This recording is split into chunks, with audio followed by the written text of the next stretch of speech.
इस वीडियो में हम 10वीं क्लास के इतिहास का पहला चैप्टर का कुछ महत्वपूर्ण ऑब्जेक्टिव क्वेश्चन का आंसर कराने वाला हूं, जो एग्ज़ाम की दृष्टि से बहुत ही महत्वपूर्ण है।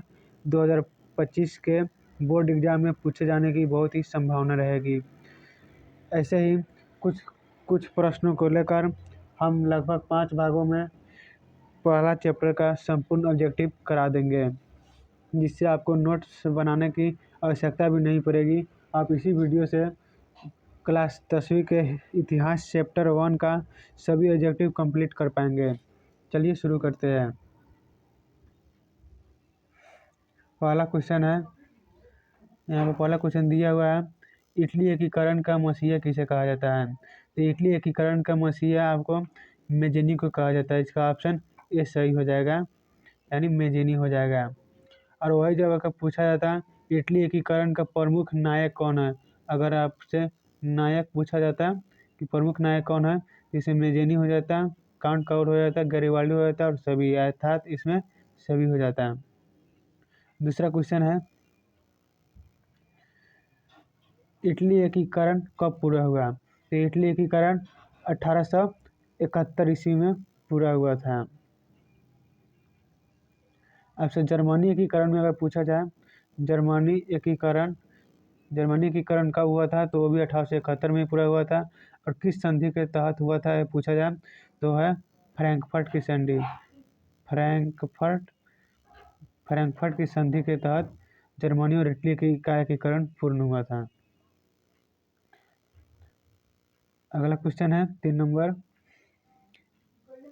क्वेश्चन है आपका, इटली एकीकरण में कौन शामिल नहीं था? तो इटली एकीकरण में मेजेनी शामिल था, काउंट काउर शामिल था, गैरिबाल्डी शामिल था, लेकिन ये आपका बिस्मार्क शामिल नहीं था। ये आपका जर्मनी से जुड़ा हुआ है। जर्मनी एकीकरण में बिस्मार्क शामिल था। अगला क्वेश्चन है 4 नंबर क्वेश्चन है, गैरिबाल्डी पेशे से क्या था?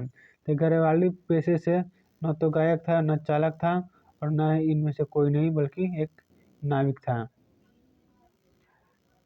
5 नंबर क्वेश्चन है, यूरोप का मरीज किसे कहा जाता है? तो यूरोप का मरीज तुर्की को कहा जाता है। अगला क्वेश्चन है, यंग इटली की स्थापना कब हुई? तो यंग इटली की स्थापना 1831 ईस्वी में हुई थी।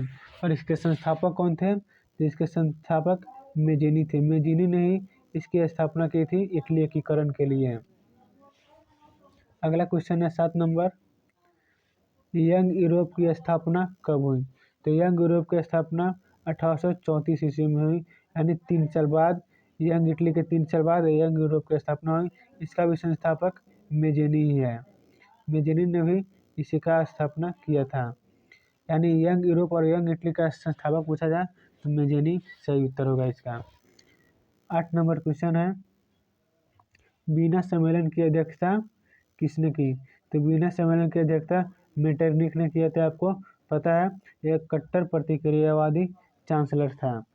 कहाँ का था? तो ये ऑस्ट्रिया का था। मेटरनिख है नु, ये ऑस्ट्रिया का था। अगला क्वेश्चन है, सेडोवा का युद्ध, यानी सेडोवा का युद्ध कब हुआ? तो सेडोवा का युद्ध है नु, सेडोवा का युद्ध आपका हुआ था, सॉरी ऑप्शन यहाँ आ गया, सेडोवा का युद्ध 1866 ईस्वी में होता है। डी आपका सही आंसर हो जाएगा। अगला है,